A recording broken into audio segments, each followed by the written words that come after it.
I am really excited to be here with you today. As you just saw, we have a lot going on in the city. And what you saw is only a sampling of the projects that are currently underway. First off, I'd like to thank Vestar and Harkins for welcoming us all here today. This is the first time, oh yeah, please. This is the first time we've hosted an event at their beautiful veranda and inside this new theater. I don't know about you, but I definitely love these comfortable seats. And I can tell you from standing up here, the sound in here is absolutely incredible. Tempe Marketplace is so much more than a mall to our community. This is an excellent example of how business and government can work together for the benefit of everyone. The land we are on right now was once a county island. It was declared a Superfund site back in the 1980s. Vestar and the city of Tempe partnered together to annex the land, garner federal grants, remediate the land, and build new roads. And together, we created the amazing mall we are all enjoying here today. The economic impact of this mall goes beyond the retail and entertainment. It has spurred neighboring developments, such as Rio 2100, with its 5 office buildings, 2 hotels, restaurant space, and a 350-unit apartment complex. It also has helped with the resurrection of the Smith Hub, just to the south of the mall, where several older buildings are being adapted, restored, and redeveloped. Thanks to David for his vision, which has so positively impacted our community. Today, we're working to annex additional county island land in North Tempe. And really quickly, I'm looking over at Councilmember Jennifer Adams, who's been leading that effort here for the city of Tempe. Thank you, Councilmember Adams.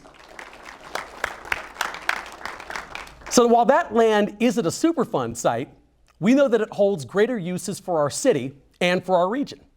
Banyan North Tempe is the latest success story. This mixed-use project is already under construction, bringing 650 new apartments and retail to the area. I'd like to thank Michael Gossi and Arizona Big Media for hosting this event today. They really have their hand on the pulse on business and development in Greater Phoenix, and for them to choose Tempe as the location of their first Fueling the Economy event is quite an honor. And I'd also like to thank the experts joining us today. You represent 3 vital areas of our economy.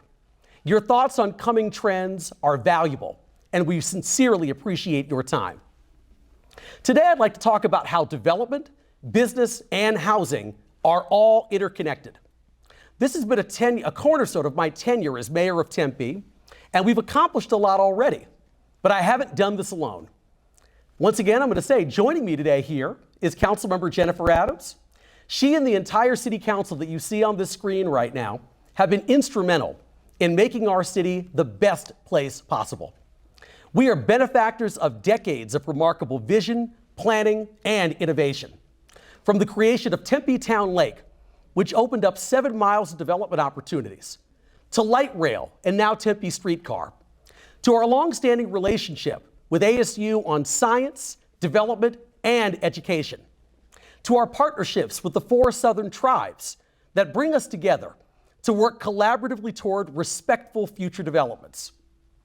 The changes in Tempe over the last 2 decades have been both fast-moving and deliberate, and planned, and still surprising in that way when you look around and go, wow, with a sense of satisfaction. Change is inevitable, but in Tempe, we choose our own evolution. If you haven't been to Tempe in the last 10 years or so, it might look pretty different to you. We've grown. In the last 10 years, we've added more than $3.6 billion of mixed-use, commercial, and industrial development. 120 million of that is just in the first 5 months of this year.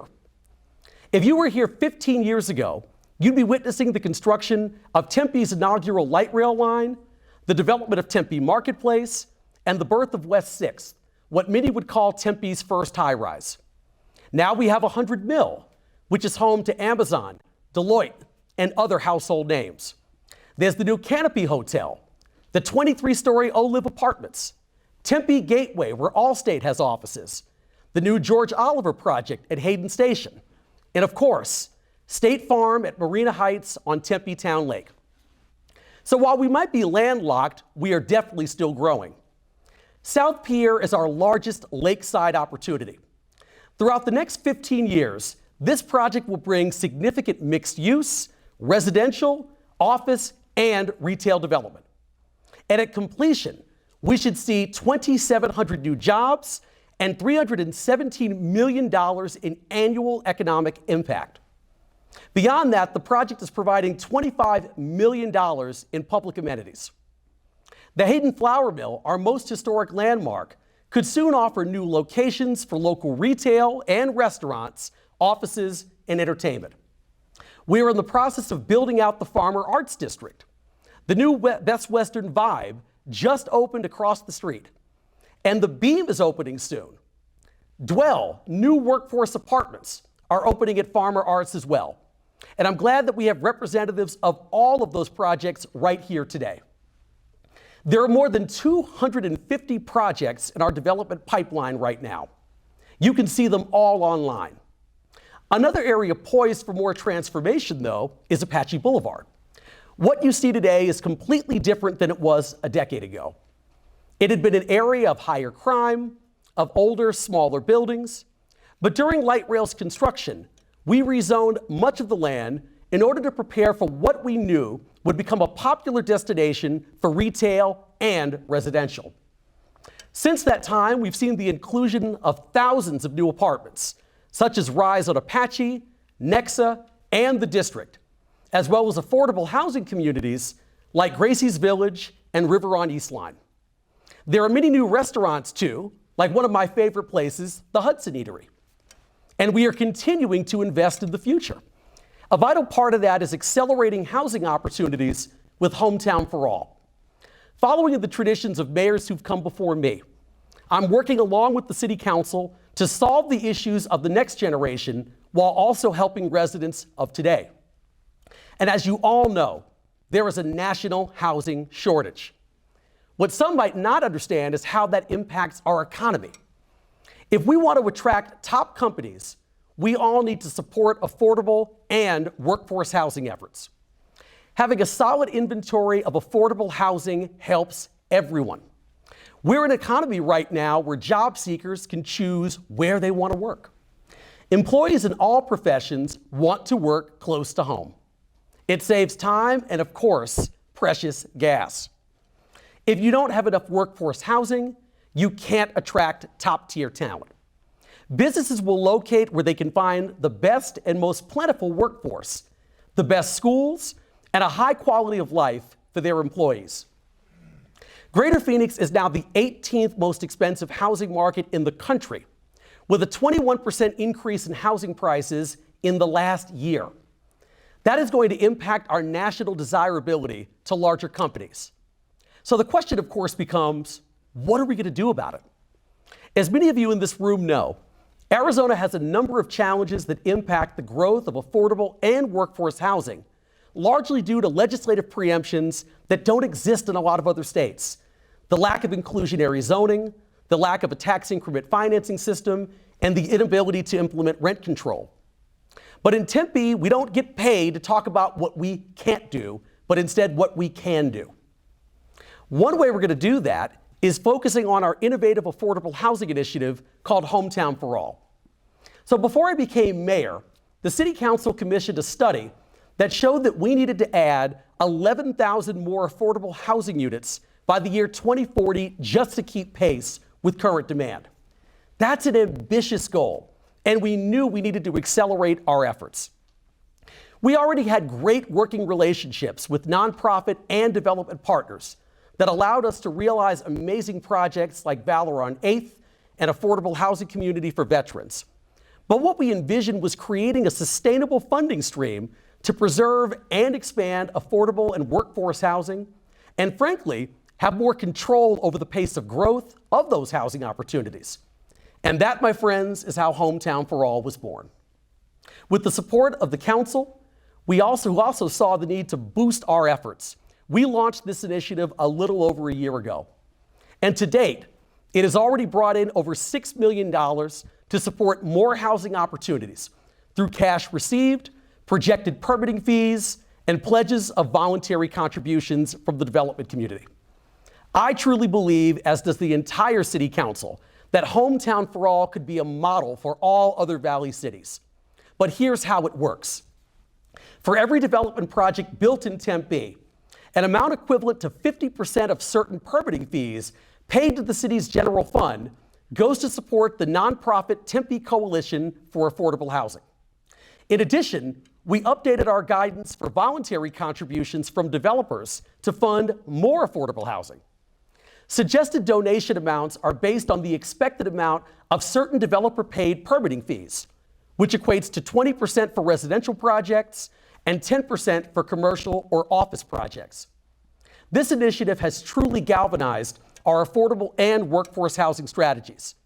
Not only have we added a vital new housing funding source through Hometown for All, but we are also making other investments that again put us in the driver's seat to increase housing opportunities in our city. We are also reimagining city-owned properties. Along Apache Boulevard alone, we've put in $1.2 million into critical site preparation work to get 4 parcels shovel-ready for development. Concept plans could collectively add 500 new affordable units in Tempe. We are purchasing single-family homes, apartments, and condos that will remain permanently affordable. There are more than 100 properties under city management today.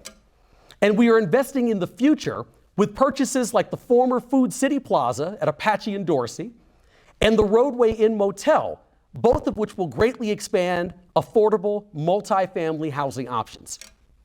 We're here today to talk about fueling the economy in Tempe through development, hospitality, and housing. But I would add a fourth: community.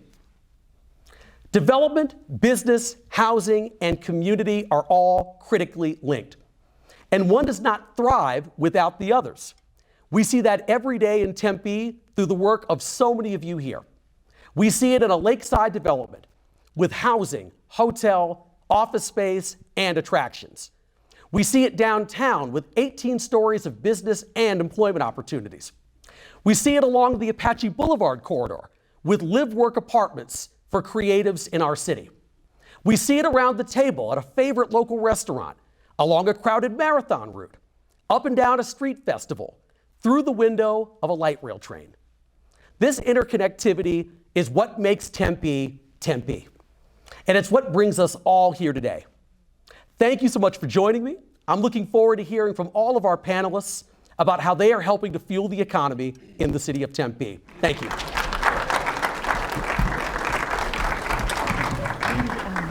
I'm Susie Steckner. I'm with the City of Tempe's communications team. And I'm really excited to be here with this amazing panel today. As we heard Mayor Woods discuss earlier, innovation is very much a common thread through all of Tempe, and that's certainly the case with housing in Tempe. So that's the first thing I'd like to do is talk about some of the ways that our panelists are innovating in the housing space. And everyone here is involved in some really innovative projects. And one of those projects grabbed global headlines last year, the unveiling of the 3D printed house by Habitat for Humanity, Central Arizona. So I'm going to throw this first question to Deborah. Tell us about innovating in the housing space. Oh, I'd love to. Thank you so much. We're so excited to be here to talk further about our innovative project that we couldn't have done without the partnership with the City of Tempe and a lot of partners coming together to make it happen. But we built the very first 3D printed home in the state of Arizona, and it is here in the beautiful city of Tempe. The family has moved in. They are about ready to make their first mortgage payment on their home. And it is through this kind of technology and looking for innovative and creative collaborations that we hope to somehow make a difference, make a change in the way affordable housing is constructed and the way we view affordable housing. We have hopes that this technology will become more efficient, that will become more affordable, and we'll be able to build with less waste in the future once the technology matures a little bit. But we were grateful to be able to partner with Tempe to have this happen here and have the visibility, over 4 million views on our video across the world. And so very, very excited and honored to work with City of Tempe on this project. That is a great video. If you have not seen it, go find it. It's amazing. Who else wants to talk about innovation? So I will, thank you. Thank you for the segue. We just finished the Tempe Microstates. Newtown just built 13 very small homes. We are not allowed to call them tiny homes because they are 600 square feet. But we did that on basically the corner of Rural and Apache. So in a prime location, we were able to offer 13 homeownership opportunities in Tempe. And, you know, it was being a smaller house, you know, Phoenix has done single family scattered site and apartments really well. So to kind of fill that gap in the missing middle is what we were trying to do. It's only 13, but we'll keep going. But you know, we've got to start looking at some different product types because single family scattered site is so expensive right now. So I think that we need to offer the residents some other types. Again, another amazing project. Was able to tour that not too long ago with Mayor Woods and Councilwoman Kuby, and it's amazing. Steve, let me send the next question your way.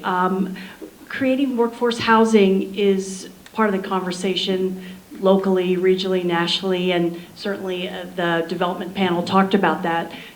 Talk about some of the trends that you're seeing with workforce housing. It's very, very hard is the answer. And, you know, we kind of heard that earlier with land prices kind of going up dramatically and labor costs and supply chain issues and construction costs. It's just a very difficult thing to do today. And, you know, we have a lot of groups, and a lot of them are here at the table today, that are doing a great job with affordable housing, with assistance, with some, you know, government help, and you know, and there's boatloads of folks doing a great job at top of market product, for sale, for rent, knocking it out of the park on that. It's this missing middle piece that we're struggling with, the attainable or workforce housing. I try to use attainable sometimes because unfortunately workforce housing with some communities is a little bit of a bad word and or phrase. And but it's very difficult, and what at least Holualoa companies, see, I even did it right. What we've been trying to do for several years now is what I refer to as workforce housing by design. Try to work backwards in a design, backwards in a pro forma, so that you can end up with rents that fall within that 80 to 120 AMI, and hopefully everyone knows that AMI is the area median income. You take 30% of somebody's income, and that's really what should go to housing. And it moves depending on what area that person happens to want to reside in. But we try to hit that 80 to 120, and we've got 3 different products we've been rolling out. You've seen these cabana apartments. We've been doing those now for a few years, and we've got a dozen of those. But you need a 10-acre suburban site for those. We're about to roll out a product that is very much these, everyone's doing these for rent, single-family housing and single-family for rent. But they're all really expensive, $2,500, $3,500 a month, kind of, and that's not workforce housing. We're going to roll out something called Lanai Living, which is a workforce housing price point, but single-family housing for rent product. But what you want me to talk about is what we're doing here in Tempe. It's called Dwell. Dwell is an attempt to do a workforce housing by design, but in an urban location, which is really hard to do because land prices in an urban location, land prices are high, parking, the cost of parking really is challenging, construction costs, everything else we've talked about is high. The secret sauce, what we figured out with this Dwell is we found an existing office complex that's doing well and with good tenants. We've got this Farmer Studios project at Fifth and Farmer. But it came with some surface parking around it and some extra land sort of around it that we could pick up that came with it. And if you could take an existing office project and turn it into mixed use, make it office and and workforce housing so combined. And then shared parking, share the parking between office during the day and the apartments at night. That way you've solved two things. You've brought down the cost of the land because you picked up the land with the office building that you've acquired and leased back to the office users. But then you reduce the parking costs by having that shared parking model. But then we figured out the design. How can you design a building that and the analogy I use with Corey and the council is that if you design a Ritz-Carlton, you get Ritz-Carlton rents. If you design a Hampton Inn, you get Hampton Inn rents, right? Hampton Inns are wonderful. I stay in Hampton Inn. I like Hampton Inns. They're fine. They're just not, they don't have the fancy amenities. They don't have the fancy finishes. And that's okay. A lot of people, and so you got to design something that looks nice, feels nice, and you're proud to live in. And so, you know, you don't have to have fancy pool decks and party rooms and rock climbing walls and cinemas, because in downtown Tempe, we have all that. It's all around us. You know, we've got all those amenities. And so take advantage of the amenities around you.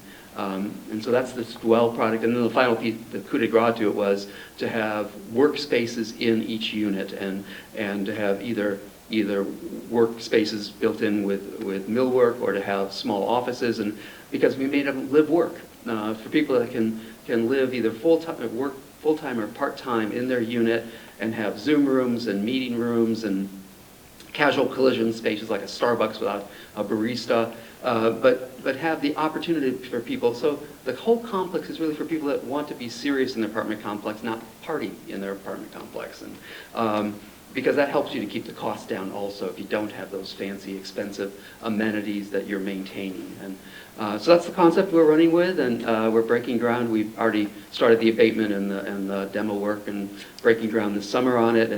But it's the first of three. We've got two others now that we've acquired that we're rolling out. So we'd like to get a dozen or so of these going around the valley. I like, what was the collision? What was the phrase you used? Casual collision space. Casual yes. collision. Well, you Gosh, hear that in the technology in Silicon Valley. You know, tech companies have casual collision spaces where people can sort of work together. All right, I'm working that into my next moderating gig. Okay, so, you know, it wouldn't be a housing panel if we didn't talk about NIMBYism, not in my backyard. And, you know, I think there are so many beautiful projects in Tempe that people might be surprised to know that they're either fully affordable housing communities or they're a blend. And Sally, I was hoping you could address that.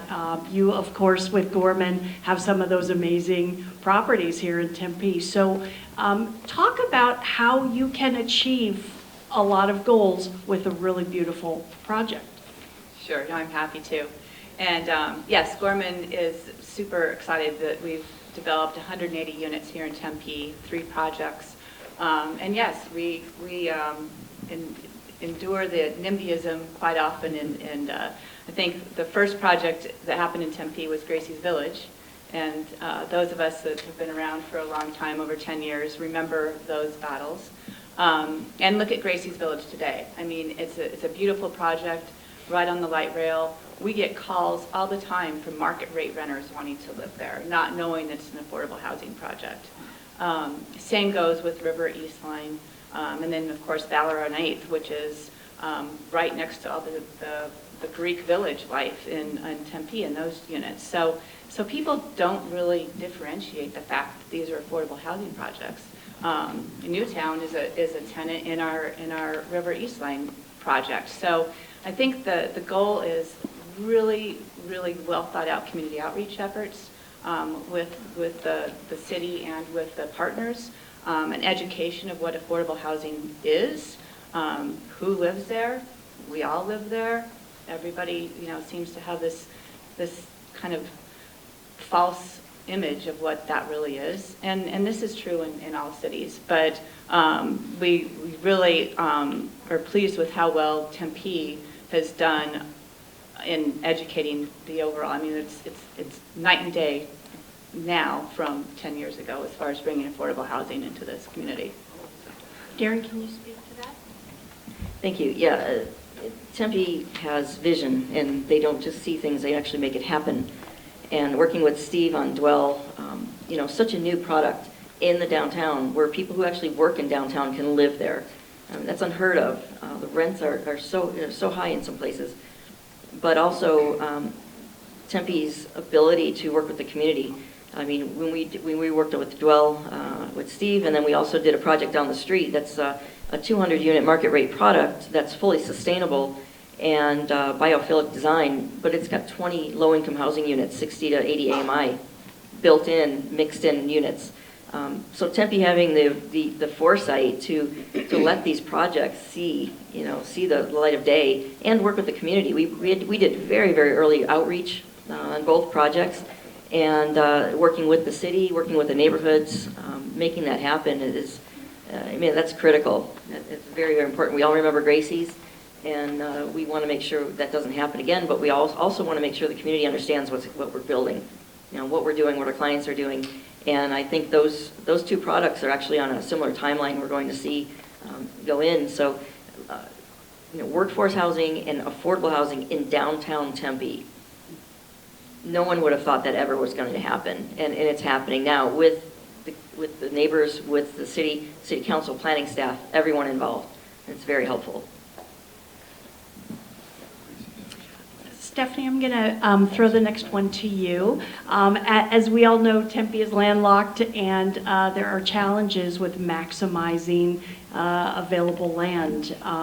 Obviously, the project that you referenced earlier is a great illustration of that. But, talk to us a little bit about how we can maximize the land that is here. We've got to get creative. We really have to get creative, because this was, and I can see the picture over my shoulder is our development, and so perfect timing. We can't just continue to build the same thing we've always built. We also need to educate the public on how much infill development costs, because we got a lot of pushback on price per square foot of our development. But infill development is expensive. That's why big builders don't do it. And so we've got to be creative, we've got to be flexible, we've got to look at some different product types, we've got to look at some modular building. With the cost of construction right now, our lumber package went up $40,000 overnight, and we were ecstatic that we got all the lumber at the same time. There were a few bottles popping that day when we got the entire lumber package. But we have another project coming up in Tempe soon at the 101 and the Apache Park and Ride, and we're going to do townhomes and a mix of bedrooms. We typically buy and sell single-family scattered site houses. The fastest house sold is a 2-bedroom, which is surprising. Surprised most of us. So we need to have that mix of types too. So we're going to offer 2-bedroom, 3-bedroom, and then a single-level kind of studio apartment or studio home on the street. So we're even mixing the product types in our next development, and the bedroom sizes and the size of the condo. And we want to support families, we want to support seniors, we want to support young people trying to build wealth, and also that are traumatized by the rental market. I have a young daughter that's traumatized by the rental market, and every year at lease signing, she's has anxiety, and so we see a lot more younger people buying too. But we've got to offer the product type that they can buy. They can't buy a 3-bedroom, single-family scattered site house. So I would say overall, it's creativity. So I mentioned this before, but somebody in the audience said it with a question earlier, air rights. And that's really what, when you boil it all down, that's what we're doing with Dwell, is that we're taking the air rights on the parking lot and the extra land that's around this office building, and we're building workforce housing on that. And that's what we're doing with the other 2 properties that we've now acquired. One's an office building, one's a retail. But you take an existing commercial asset that has, frankly, heat sink, asphalt parking lots around it, and you put then housing on that and share the parking, it densifies the urban fabric, it eliminates that awful heat sink parking lot, and you put housing on that is a way of getting to the land problem. And I think that's what we're going to have to do in North Tempe, because we just don't have a lot of land. And if you try to scrape that good commercial use and put residential, you've paid a lot of money for that dirt, and you can't then get to anything that's affordable. And I think a really big part of the creativity is what Tempe is doing too. It's collaboration with the developers. So it's a lot of what Gorman does done in Tempe and in other cities is the public-private partnership, where the municipality will bring the land, and then through a ground lease, we're able to come in and make the project financially feasible because we've got that land being brought to the table, which is critical. I mean, we're in the city of Phoenix right now, we're redeveloping 577 units next to St. Luke's Hospital that was obsolete public housing and turning it into 1,100 mixed income housing. So it'll be everything from very low 30% AMI to market rate. So with those types of partnerships, you can really do a lot in bringing more housing to the communities. We did something similar through the city of Tempe as well. We had a parcel 1.01 acres, and for Habitat, typically you see a single-family detached home, single-family home, and we were able to work with the city and work with the architects, and we built 18 three-story townhomes on that parcel, and absolutely stunning development on a very small piece of property, with the help of the city to get it through permitting and zoning and all of that. But our component of what we bring is utilizing volunteers to do the majority of labor on our homes, and that was a little tricky for 3 stories. So a little dangerous too. And so in our case, what we did was we used our volunteers that we've done multiple times on 2-story homes, and we had the 3rd story subcontracted out. So it was a way for us to think a little bit differently, change our ways just a little bit in order to be able to get max use and max density in that small parcel of land. So exactly, public-private partnership was very, very beneficial to the community, and 18 homeowners. There's 17 different countries represented in that development of homeowners. And just quickly, I don't think we can say enough about Hometown for All. That was such a game changer. The money is there. The more development happens, the bigger the development it is, the more money's going into the fund. And it's not just going into a fund. A lot of cities across the country put money into funds and they say, we're going to build something with this someday, and they don't do it. Tempe actually does it. They're actually buying properties, they're making housing happen, affordable housing happen, and they're actually utilizing that money. So it was a game changer because we represent developers for affordable, we represent developers for market rate, and every market rate product, high-rise in the downtown, we were always asked to do some type of affordable housing, and it's virtually impossible when that's not what you do. This allows that to happen. 50% of your building permit fees are going into, that's a lot of money. It's a lot of money, and I think they're going to see a very large infusion in the next year, 2 years, with some of the projects that are coming into downtown. Well, that was the perfect segue to my last question, which is, for you, Darren, but then any of you, is what more can cities, regions, states do to encourage housing, of all stripes? Tell us what is needed from government. Well, I think, my perspective, I do entitlements. So, easing the entitlement process for affordable housing projects, affordable workforce housing projects, and market rate products, but not easing that to the extent that the recent legislation tried to ease it, where they just opened the door and said, whatever you want to do, just do it. That's a little much. But the more that we can see design review say, okay, we're not going to put gold on this building. We're going to put products and materials that look really awesome but still aren't gold plated or made of gold. It can still look cool with unique materials but still cost less, so it actually makes money and can be affordable as well. So those are my 2 cents. And very good ones, I agree with. Also, density boosts for bringing affordable housing in. And as Pat McNamara brought up, parking variances. a lot of the projects that, when we're serving permanent supportive housing residents, they don't have the car ownership. So we've got all the statistics that back that up. So, that's a big part of it as well, is having less parking and such. We couldn't agree any more with what has already been said in terms of parking. A lot of our families are lucky to have one car, and we have to provide parking for 2 cars plus 2 visitors, which is a little challenging. But we're an apolitical organization, but the White House has put out a pretty good plan, we think, from the start. If we could have some backing for that, some of the proposals that are out there in terms of all ranges of affordable, attainable housing and everything in between. We just focusing on that, it should, we envision a world where everyone has a decent place to live, and it would sure be nice to have that support across the country. So when anybody asks me this question, it always ends up with land and money. Just getting down to the brass tacks, land and money.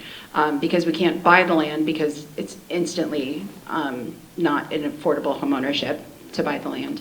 But also with the costs of things right now, we have to go back to our funders for more money just to get the project done. 100% on the parking.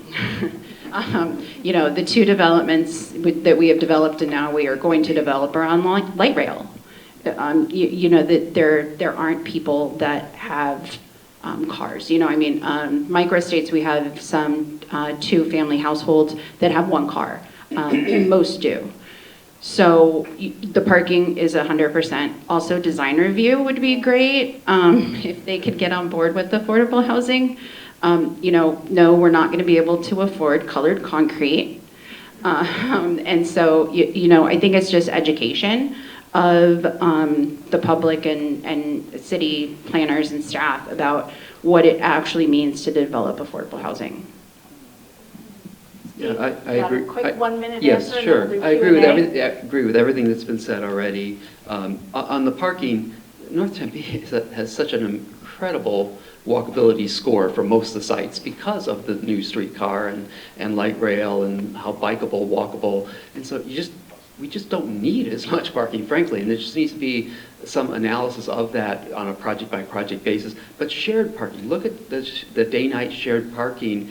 If you can do mixed-use projects, that makes a big difference. But the other thing I would say is inclusionary zoning. I know that came up in one of the earlier panels, but and I know it's going to get looked at by the governors pushing it with the legislature. But on some of the commercial parcels, commercial zoning, if by right you can have the opportunity to do multifamily, but then still have the city do design review, so you can take a look at what it's going to look like and feel like, so the neighborhood that might be behind that commercial still is protected, and that's very important. So the height, the density, but inclusionary zoning would make a big difference.